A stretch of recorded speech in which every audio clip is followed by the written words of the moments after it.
Halo semuanya, pernah nggak sih kepikiran kalau jutaan orang di luar sana justru menemukan kesuksesan sejati dan jalan hidup mereka di luar tembok sekolah tradisional? Nah, selamat datang di sesi bedah materi kita kali ini. Jujur, saya sangat antusias hari ini karena kita bakal membedah topik yang seringkali luput dari perhatian utama kita, padahal dampaknya itu benar-benar masif buat kehidupan sehari-hari. Kita kan sering banget dengar betapa pentingnya pendidikan formal dari SD sampai bangku kuliah. Tapi apa kabar dengan dunia di luar ruang kelas tradisional itu? Gini, hari ini kita akan ngebongkar materi sumber kita untuk mengeksplorasi manajemen pendidikan luar sekolah, pendidikan nonformal, dan pendidikan anak usia dini. Intinya, kita akan bahas gimana sih cara kita merancang, mengelola, dan ngejalanin jalur pendidikan alternatif ini supaya nggak ada satupun orang yang tertinggal. Sekarang coba deh kita jujur pada diri sendiri. Buat Anda yang mungkin berprofesi sebagai pendidik, pembuat kebijakan, atau sekedar warga yang peduli sama isu ini, apakah sekolah formal saja benar-benar cukup buat menuhin semua kebutuhan masyarakat yang super kompleks? Sistem pendidikan formal itu emang dirancang dengan sangat luar biasa. Tapi seringkali pendekatannya tuh kayak satu ukuran untuk semua, alias one size fits all. Padahal kita tahu persis kan kalau kebutuhan tiap manusia itu beda-beda banget. Ada orang dewasa yang butuh skill kerja instan buat bertahan hidup, ada balita yang butuh fondasi kuat sebelum masuk SD, terus ada juga remaja yang butuh tambahan skill di luar jam sekolah. Di titik inilah kerasa banget kalau sistem tradisional punya batasannya. Oke, mari kita selami ini. Peta jalan kita hari ini cukup padat.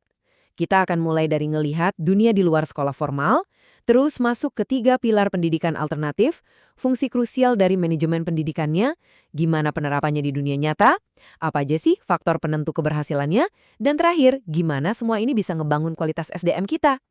Yuk, langsung aja. Bagian pertama nih, melampaui sekolah formal, di mana kita ngebahas ekosistem pendidikan yang saling melengkapi. Penting banget buat kita pahami di awal kalau kita ini lagi ngomongin sebuah ekosistem pendidikan yang utuh ya, bukan sekedar program acak yang jalan sendiri-sendiri. Pendidikan formal itu emang hebat, tapi dia kan punya batasan, kayak kurikulum yang kaku, jadwal yang ketat, dan waktunya juga panjang. Terus gimana kalau ada ibu rumah tangga yang mau buka bisnis kecil-kecilan dan butuh skill pembukuan sekarang juga? Atau ada pemuda putus sekolah yang butuh banget sertifikasi teknis buat langsung kerja besok. Nah, jalur alternatif ini hadir bukan buat saingan sama sekolah formal. Sama sekali enggak. Mereka hadir buat ngasih solusi yang dirancang khusus, yang langsung ngejawab kebutuhan mendesak di masyarakat. Perkembangan manusia seutuhnya tuh jelas butuh fleksibilitas kayak gini. Lanjut ke bagian kedua, 3 pilar pendidikan alternatif. Mari kita bedah satu-satu. Pilar pertama kita, pendidikan luar sekolah atau biasa disingkat PLS. Esensi dari PLS ini apa sih? Adaptasi kilat. Coba bayangin, ada sebuah desa yang lagi ngadepin masalah pengangguran tinggi. PLS ini nggak butuh waktu bertahun-tahun buat ngerancang kurikulum loh.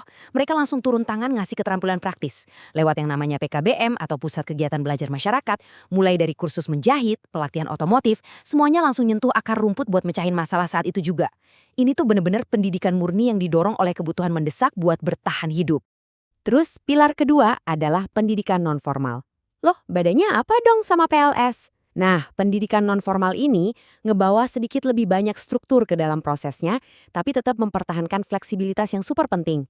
Coba pikirin, lembaga bimbel, kursus bahasa asing, atau sertifikasi keahlian. Mereka kan punya silabus yang jelas dan berjenjang, pesertanya juga punya jadwal yang lumayan teratur, tapi tetap nggak sekaku sekolah formal kan? Masyarakat jadi bebas milih materi spesifik apa yang mau mereka perdalam buat dukung karir mereka. Nah, apa yang benar-benar menarik dari poin ini adalah nuansa perbedaannya. Sering banget kan kita mikir kalau PLS sama pendidikan nonformal itu hal yang sama persis. Padahal, dari materi yang kita bedah, fungsinya tuh beda tajam loh. Anggap aja PLS itu kayak kotak P3K darurat buat komunitas. Fokusnya luas, langsung ngerespon kebutuhan bertahan hidup lokal saat itu juga. Di sisi lain, pendidikan nonformal itu lebih bertindak kayak suplemen vitamin harian Anda, berupa pelatihan tambahan yang lebih terstruktur. Tapi intinya, dua-duanya saling nutupin celah biar nggak ada kebutuhan masyarakat yang terabaikan. Lanjut ke pilar ketiga, pendidikan anak usia dini alias PAUD. Anda tahu nggak kalau 90% perkembangan otak manusia itu terjadi sebelum kita umur 5 tahun? Bayangin, di masa inilah fondasi awal kehidupan benar-benar dibangun seutuhnya. Kalau dua pilar sebelumnya tadi kan super fleksibel buat orang dewasa nih. Nah, PAUD justru ngasih struktur esensial buat anak usia 0-6 tahun.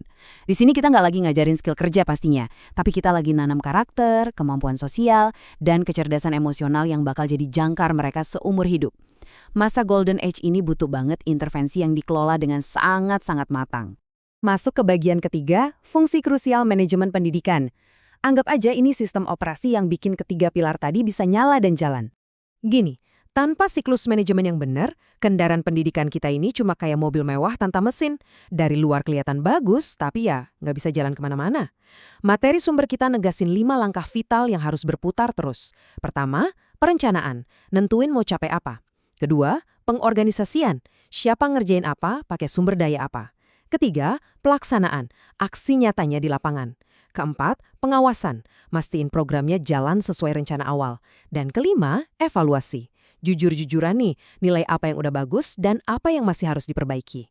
Mesin inilah yang mengubah niat baik jadi hasil yang konkret. Oke, bagian keempat, penerapan manajemen dalam praktek. Mari kita intip gimana teori-teori ini dieksekusi di dunia nyata. Kalau kita ngomongin PLS dan pendidikan nonformal, pesertanya kan kebanyakan orang dewasa nih, yang jelas nggak punya waktu buat dibuang-buang. Jadi, manajer di lembaga ini harus pinter-pinter nyusun program yang tepat sasaran. Ngelola peserta didik dewasa yang udah punya beban kerja atau keluarga, itu butuh fleksibilitas tingkat dewa loh. Pengajarnya juga nggak bisa sembarangan. Harus praktisi yang benar-benar ahli di bidangnya. Dan pada akhirnya, evaluasi programnya cuma bermuara pada satu pertanyaan mendesak. Habis lulus, mereka bisa langsung praktekin skillnya dan naikin taraf hidup mereka nggak? Sesimpel dan sekrusial itu. Nah, sekarang coba kita kontraskan sama PAUD. Dan ini dengan sangat brilian mengilustrasikan gimana manajemen itu harus bisa beradaptasi. Beda banget sama orang dewasa. Target Anda di sini kan bukan kesiapan kerja. Kecuali kerjanya itu main balok susun tanpa nangis ya. Bikin lingkungan yang nyaman dan menyenangkan di PAUD itu bukan sekedar gimmick atau pelengkap, tapi syarat mutlak biar anak ngerasa aman buat belajar. Terus butuh skill komunikasi tingkat tinggi juga nih buat kerja bareng sama orang tua. Karena bagaimanapun juga, pendidikan usia dini itu ibarat perpanjangan tangan dari pengasuhan di rumah. Bagian kelima, faktor penentu keberhasilan pendidikan. Yuk kita zoom out sedikit buat ngeliat realita eksternal di lapangannya kayak gimana. Coba deh, pernah nggak sih Anda merhatiin hambatan-hambatan ini terjadi di komunitas Anda sendiri? Di satu sisi pastinya kita pengen kondisi ideal yang serba mendukung.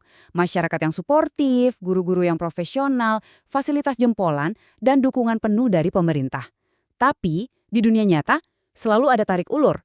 Sering banget program-program ini dihantui sama dana yang mepet, fasilitas yang seadanya, atau bahkan masyarakatnya sendiri yang kurang minat. Nah, manajemen pendidikan yang tangguh itu ya tentang seni menyeimbangkan realita ini.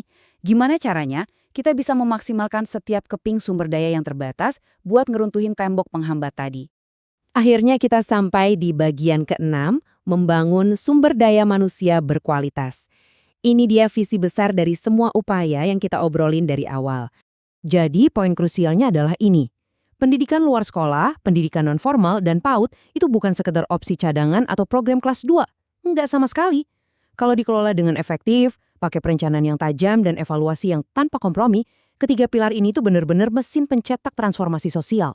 Mereka menyelamatkan kelompok yang rentan dengan keahlian bertahan hidup, mengakselerasi karir para pekerja, dan pastinya ngebangun fondasi kepribadian paling mendasar buat generasi masa depan. Dampaknya buat kualitas SDM kita bener-bener, wow, nggak ternilai harganya. Nah, pertanyaan terakhir ini spesial buat Anda. Dari semua insight manajemen yang baru aja kita bedah dari sumber kita, apa langkah Anda selanjutnya? Mau Anda itu pendidik, pembuat kebijakan, atau sekedar warga masyarakat biasa, kita semua punya peran loh. Gimana sih cara Anda mendukung pendidikan di luar tembok sekolah formal ini? Minimal di lingkungan terdekat Anda. Ingat, pengetahuan kayak gini baru punya nilai kalau udah diubah jadi tindakan nyata. Saya benar-benar berharap ulasan kita kali ini bisa ngasih perspektif baru yang berharga dan memicu inspirasi Anda buat ngebangun ruang belajar yang inklusif buat semua. Terima kasih banyak udah nyimak obrolan ini, dan sampai jumpa di pembahasan seru kita selanjutnya.